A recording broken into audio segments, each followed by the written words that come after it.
D'abord, cette histoire bouleversante d'une adolescente âgée à peine de 12 ans, Germaine, victime de viol à répétition. Elle est aujourd'hui enceinte alors qu'elle a à peine 12 ans, amaigrie, amoindrie, mais aussi traumatisée. Elle peine à supporter cette grossesse et sa famille, qui vit dans des conditions difficiles, lance un cri de détresse. C'est une enquête exclusive signée Mathilda Kemazou et Kediara. Si on devait comparer sa vie à un livre, on la nommerait certainement Perpétue. Et l'habitude du malheur, du nom de ce roman écrit par Mongo Betty et paru en France en 1974. Car à seulement 12 ans, Germaine, puisqu'il s'agit d'elle, se retrouve au bout de sa vie. Elle habite dans cette maison, construite en matériaux provisoires, inachevée, située au milieu de nulle part, dans un coin perdu de Ngodi Bakoko, un petit village des tréfonds de Douala. Elle vit ici avec ses 4 frères et sœurs, sa maman, son compagnon, ainsi que leur chien. Il y a plusieurs mois de cela aujourd'hui, alors qu'elle revenait de l'école, un soir, elle s'est fait agresser, puis violer par 2 inconnus. Je rentre de l'école à 17 h. Je me suis arrêtée pour boire parce que j'étais fatiguée. J'ai trouvé 2 gars dans un chantier là. Ils m'ont arrêté. Ils m'ont violé. Après avoir me violé, ils sont partis, m'ont dit de m'habiller et de rentrer chez moi. Si je les vois, je ne peux pas les reconnaître. Je suis énervée de ce qui m'est arrivé. Parce que moi, je ne connais rien. Ce qu'ils ont fait n'est pas bien. Étant élève dans une école publique, cette semaine-là, elle est du groupe du soir. Sa maman s'attend donc à la voir rentrer au plus tard à 19 h. Son école est loin de la maison. Mais passé 20 h 30, la petite Germaine n'est toujours pas là. C'est ce qui va pousser ses parents à aller à sa recherche. On va la retrouver en larmes, errant dans le quartier, telle une âme perdue. Elle va raconter à sa maman ce qui vient de lui arriver. On l'avait donc trouvé dans tous ses états en train de pleurer. C'est là qu'on la demande donc ce qui s'est passé. N'ayant pas d'argent pour la conduire à l'hôpital, afin de la soumettre à une batterie d'examens, la maman de la petite fille va se contenter de faire un test de VIH qui va se révéler négatif. Mais quelques semaines plus tard, le pire tombe. Germaine n'a pas ses menstrues.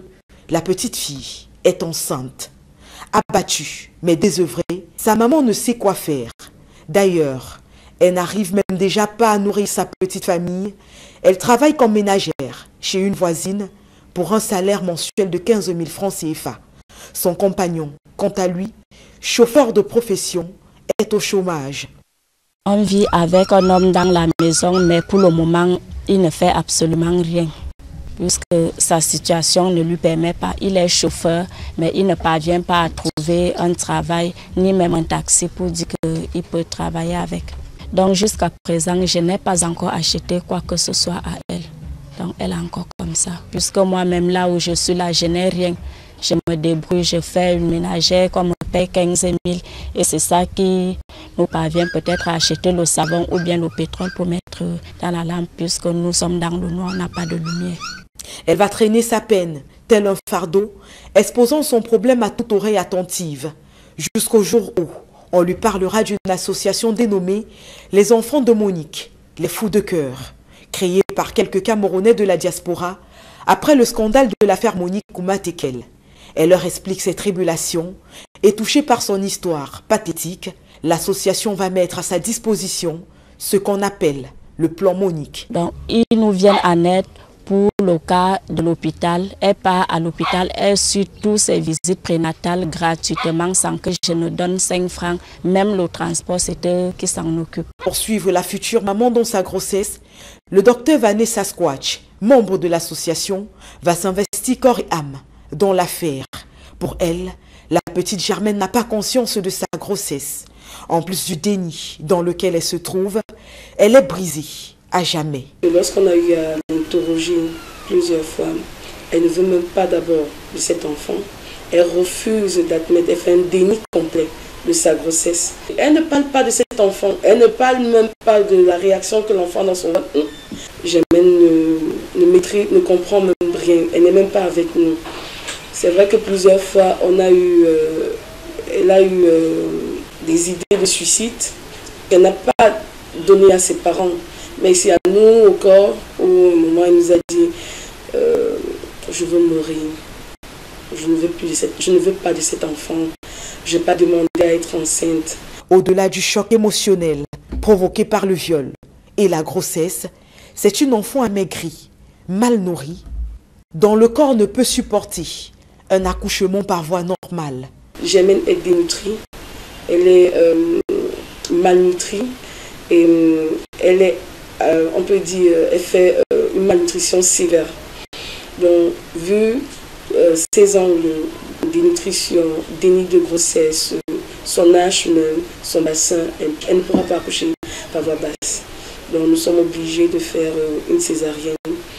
Et c'est délicat pour un enfant de son âge. Durant son suivi, elle a rencontré 2 gynécologues, 2 sages-femmes et suit toujours des séances avec un psychologue. Une césarienne est programmée pour la naissance du bébé, mais au-delà de l'aspect médical, la future maman de 12 ans n'a rien, pas de vêtements pour accueillir le bébé, même pas une paire de ciseaux pour couper le cordon ombilical à sa sortie de son utérus. Sa maman, malgré sa volonté de lui venir en aide, n'a aucun moyen financier pour le faire. Je serai toujours avec eux puisque ça serait mon petit-fils, c'est ma fille. Donc n'importe où que je suis, je serai avec eux. Et pour le moment, là où ils dorment, je n'ai pas l'idée. Je n'ai pas l'idée parce que je n'ai rien. Si j'avais, je le faisais parce que je n'ai donc pas. Je suis vraiment navrée, je n'ai pas. Un peu perdue, comme anesthésiée par la situation, les 2 femmes espèrent en Dieu et aux hommes. De toutes les façons, l'espoir, c'est tout ce qui leur reste.